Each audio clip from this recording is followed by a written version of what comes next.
պահելու ենք բարեկրթության բոլոր նորմերը։ Սրիկայություն է անվանել Բարգավաճ Հայաստան կուսակցության խոսնակ Իվետ Ատոնոյանը նախկին ԿՊԱ-ական Հովիկ Աղազարյանի հայտարարությունը Նոյան Տապանի տաղավարում։ Նա հայտարարել է, թե ԿՊԱ-ական Խաչատուր Սուքիասյանը բանակցություններ է վարում Գագիկ Ծառուկյանի հետ, որպեսզի նա միանա Փաշինյանի թիմին, ապահովելով նրանց օրենքներ ընդունելու հնարավորությունը։ Հենց հիմա բանակցություններ ա գնում իր հետ, որ ինքը ոնց է իրան պահելու։ ԲՀԿ խոսնակ Իվետ Ատոնոյանի պնդմամբ Աղազարյանը անպարկեշտ բամբասանքով է զբաղված։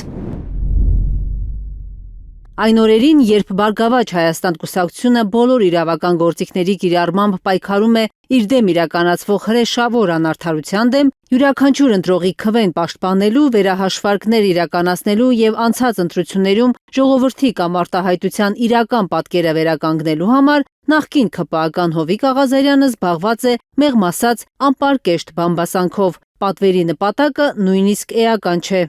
Ես զգուշացնում եմ, որ դատական հայցեր են ներկայացվելու բոլոր նրանց դեմ, ովքեր կփորձեն խաղալ մեր բարի համբավի հետ։ Ավելի ուշ Հովիկ Աղազարյանը զարմանք է արտահայտել Տոնոյանի գրառման վերաբերյալ, հայտնելով, որ իր համակրանքը ԲՀԿ-ի կողմն է, որովհետև նրա խոսքով մեր պետականության առջև ծառացած մարտահրավերների պարագայում շատ կարևոր է, որ Բարգավաճ Հայաստան կուսակցության նախագահը հատի անցողիկ շեմը։ Մինչ Բարգավաճ Հայաստանը հայցեր կներկայացնի երեքշաբթի մեղադրանքի առաջադրվել Գագիկ Ծառուկյանին առանձնապես խոշոր չափերով հարկերից խուսափելու համար։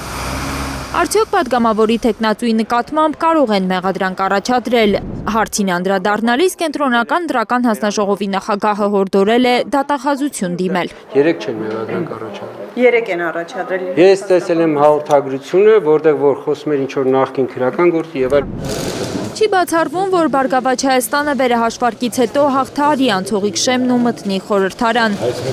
Բայց հստակ ոչինչ չի ասում Վահագն Հովակիմյանը։ Իդեալական արդյունքներ կներկայացնեն հունիսի 14-ին։ Այս փուլում ընթանում են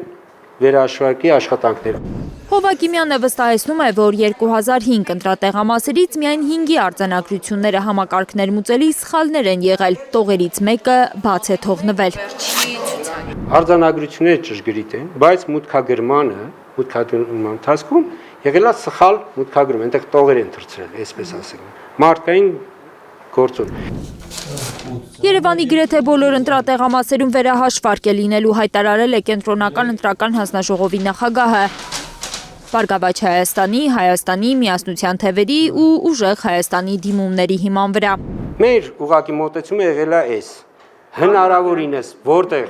որ տեղամասերը ցանկանում են, որպիսի վերահաշվարկ իրականացվի։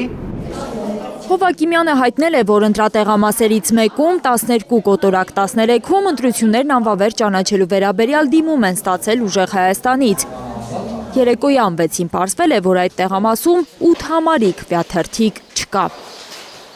Ժամը 6-ին է դա պարզվել, երբ որ ընտրողն է պահանջել։ Հովակիմյանն անդրադարձել է նաև մեծ աղմուկ բարձրացրած ավելի քան 18,000 ընտրողների գաղտնի ցուցակին։ Նա փորձել է համոզել, որ ընտրական օրենսգիրքը նախատեսում է այդպիսի ցուցակներ։ Ունենք կատեգորիաներ, կարող եք դուք ընդհանրապես բացել ընտրական օրենսգիրքը, այնտեղ շատ հստակ գրված է, ու կհասկանաք, թե այսպես ասենք, այս աղմուկը, որ ցուցակների հետ բարձրացվել է, որքան է վնասում Հայաստանի Հանրապետություն։ Ավելի ուշ Կենտրոնական ընտրական հանձնաժողովը պարզաբանում է տարածել, մանրամասնելով, թե ինչ տվյալներ կարող են ներառվել քվեարկության արդյունքների ամփոփիչ արձանագրություններում, բայց չեն կարող արտացոլվել լիազոր մարմնի հրապարակած տվյալներում։